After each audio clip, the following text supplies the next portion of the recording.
One country's currency runs almost the entire global economy.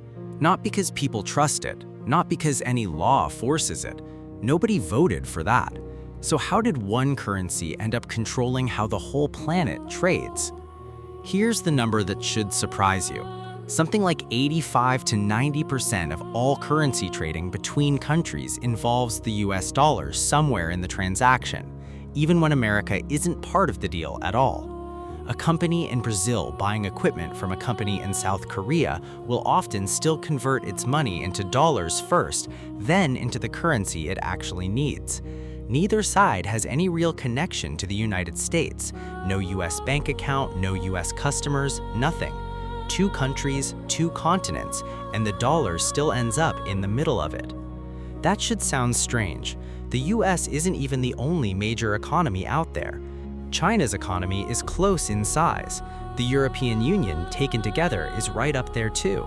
Countries could, in theory, just trade using yuan, euros, or their own currencies.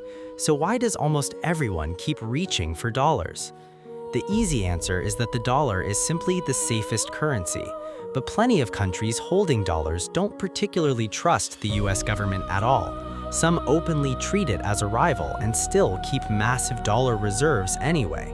So trust alone doesn't explain it. The real story starts somewhere else entirely, in the final years of World War II.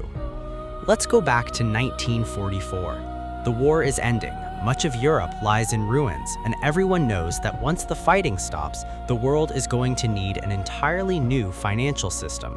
So representatives from 44 countries meet in a small town called Bretton Woods to answer one question: how should the world's money work from now on? The system they landed on was simple enough. Every major currency would be tied to the US dollar at a fixed rate, and the dollar itself would be tied to gold at $35 an ounce. Foreign governments could exchange their dollars for actual gold anytime they wanted. Every dollar was supposed to represent something real. The same meeting also created two institutions still around today, the International Monetary Fund and the World Bank, both built to help keep this new system stable and to help countries rebuild. Why the dollar and not the British pound or something else? Because at that exact moment, the US wasn't just another country. Its factories were untouched by the war, its economy was booming, and it held around 2/3 of the world's gold reserves. If the system needed a foundation, the dollar was simply the strongest one on the table. For a couple of decades, it worked. Trade expanded, exchange rates became predictable, economies rebuilt. But there was one flaw sitting quietly inside the whole system from day one. Everything depended on a single promise, that every dollar could always be turned into gold. As long as people believed that, the system held. The moment they stopped believing it, everything would start to come apart. By the late 1960s, the US was spending heavily, funding the Vietnam War and a wave of domestic programs, and printing more and more dollars to cover it. The problem was, the gold supply wasn't growing anywhere near as fast. Picture a bank that promises every customer they can withdraw their savings whenever they like. That works fine until people start wondering if the bank actually has enough cash sitting in the vault. France started asking exactly that question and began trading its dollars in for physical gold, exactly as the system allowed. Suddenly, there were far more dollars floating around the world than there was gold to back them, and if everyone asked for their gold at once, the whole thing would collapse. Then came one of the more consequential announcements in financial history. On August 15, 1971, President Nixon went on television and simply said the US would no longer exchange dollars for gold. No vote, no global conference, no negotiation with the dozens of countries the decision affected. One announcement in Washington, and the rule that had held the global financial system together for nearly 30 years was gone. People call it the Nixon Shock, and the name fits. The dollar was no longer backed by gold. It became what's called fiat money, worth something purely because people agreed it was, not because you could trade it in for a medal. Markets around the world scrambled to figure out what their own currencies were even worth anymore, since the fixed rates everyone had been using for decades no longer had a fixed anchor underneath them. Logically, that should have been the end of the dollar's dominance. The whole reason countries had agreed to use it in the first place had just disappeared. Instead, the opposite happened, and the reason wasn't gold, it was oil.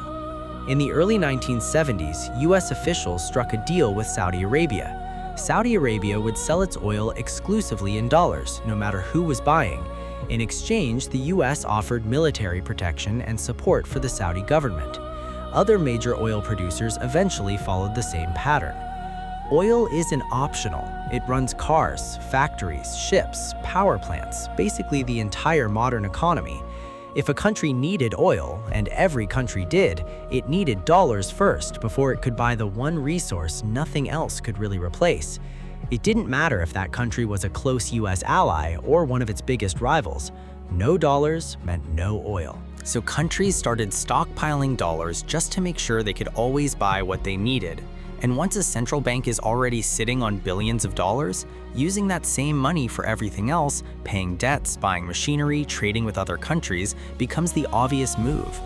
Even Saudi Arabia itself ended up taking a lot of those oil dollars and reinvesting them straight back into US government bonds, which meant the money didn't just sit there, it flowed right back into the American financial system and helped fund it further. The dollar was no longer backed by gold, it was backed by something stronger, the fact that everyone needed it.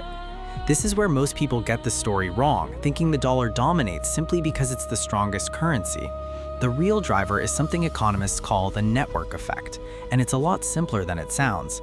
Think about messaging apps. There might be a better one out there, cleaner, more private, whatever, but if everyone you know uses a different one, that's the one you're going to install too. Most people pick whatever everyone else is already using. It's the same reason your keyboard is still arranged in that odd QWERTY layout, not because it's the fastest way to type, but because everyone already learned it that way, and switching would mean retraining an entire planet at once. Money works the same way. Once enough countries were holding dollars, paying in dollars became the easy option. If your customers used dollars, you accepted dollars. If your central bank already had billions sitting in reserve, there was little reason to convert it into anything else first.